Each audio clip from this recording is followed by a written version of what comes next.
use it dozens of times a day without thinking twice. Whether you're merging onto the I-95, pulling into a Walmart parking lot, or just running a quick errand down the street, it's always the car. One of the simplest words for something you depend on constantly. But here's what almost no one stops to ask.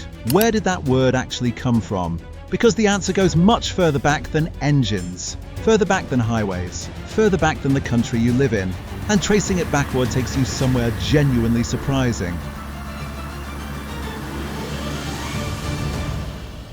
Where did the word start?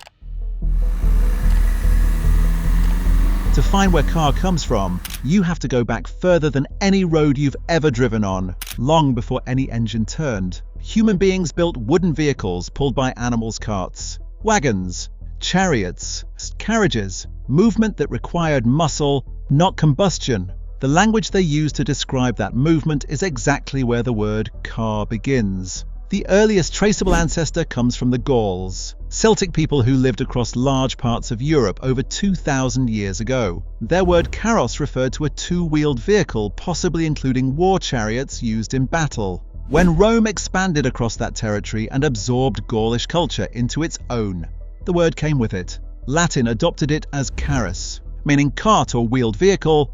From there, carus didn't disappear, as Latin spread across Europe and slowly fractured into regional languages over centuries. Variations of the word kept appearing in different forms across different places. Old Northern French produced forms that referred to wheeled transport of various kinds.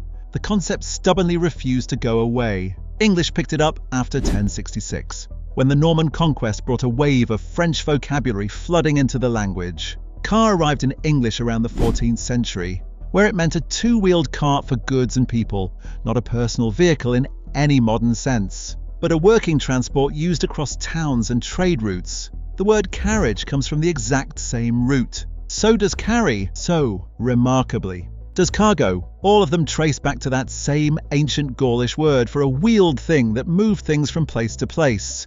The word had survived 2,000 years of history, and it was about to survive something else entirely.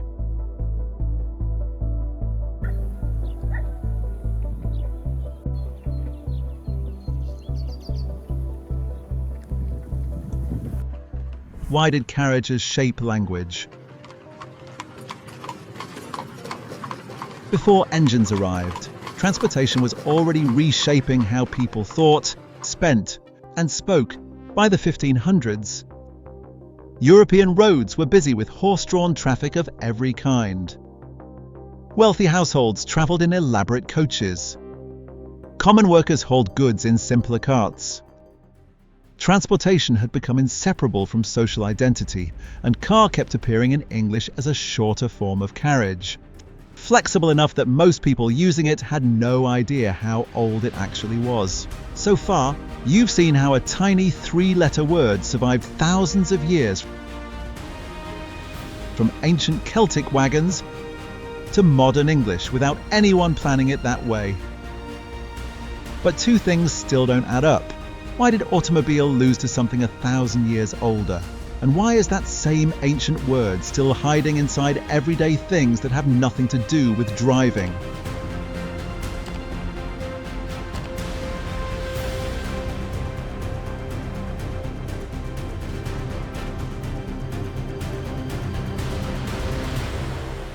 Why did automobile lose out?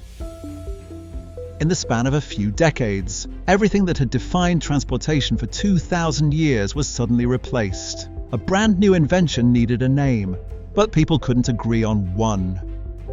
In the final decades of the 1800s, inventors built machines that could move without animals. These self-propelled vehicles needed names. The word that gained traction was automobile, combining Greek auto and Latin mobilis.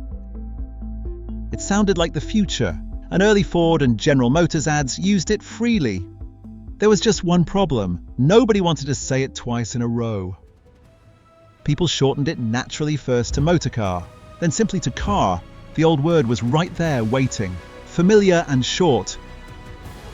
By the early 1900s, car had become the default American English term. Automobile survived in formal contexts, but in conversation, car won. But winning the name for the automobile turned out to be only part of the story.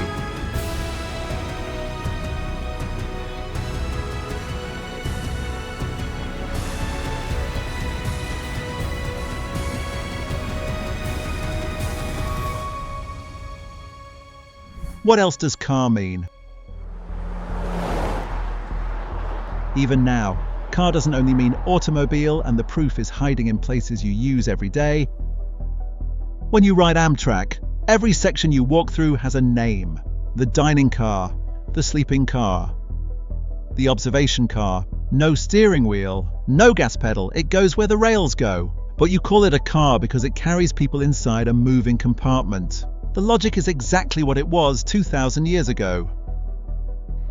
A San Francisco cable car runs on a fixed track pulled by a cable beneath the street. It can't steer around obstacles or accelerate on demand. Still a car because it carries people from one place to another.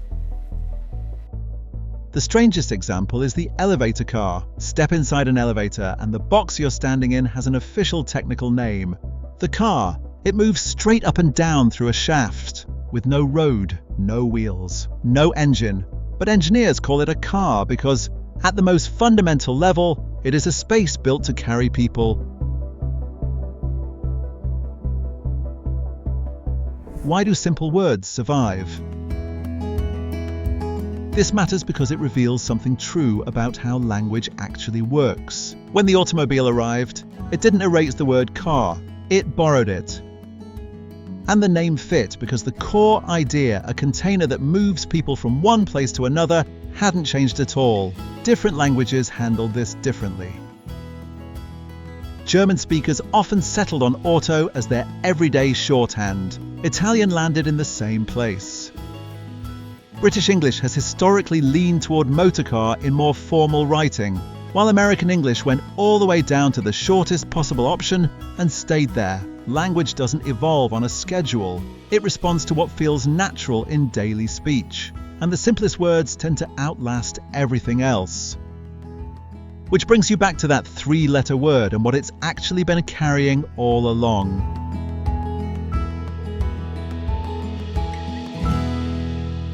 What does your word carry? You've been using this word your entire life. Now you know where it's been. That three-letter word you used this morning didn't begin with an engine. It began on an unpaved track somewhere in ancient Europe, attached to a wooden frame on two wheels. Carrying something forward, the technology kept changing.